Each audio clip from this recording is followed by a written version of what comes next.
abbiamo già pagato come Polesine la subsidenza dell'abbassamento dei terreni con le estrazioni di metano. E adesso se ricominciano noi andiamo a fondo.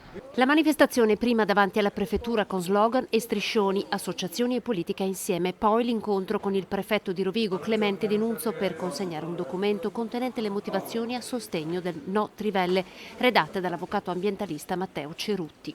Siamo qui a manifestare per questo progetto che ancora si ventila qui da noi al Polesine e del quale siamo fermamente contrari, non per ideologia ma per i fatti, cioè il territorio si è abbassato a concausa dell'estrazione del gas metano, quindi non vogliamo assolutamente che ciò si ripresenti. La linea, non crediamo ci sia la necessità di far intervenire comitati tecnico-scientifici o quant'altro perché è sotto gli occhi di tutti. Una protesta civica a cui hanno preso parte, oltre ai comitati, anche il WWF, Italia Nostra, Unione Popolare e la CIA.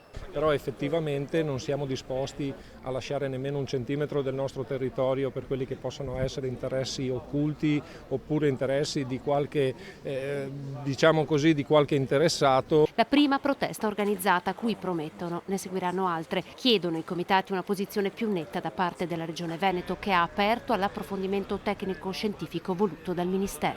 Emerge dagli esponenti della Lega che c'è un Veneto del Nord e un Veneto del Sud.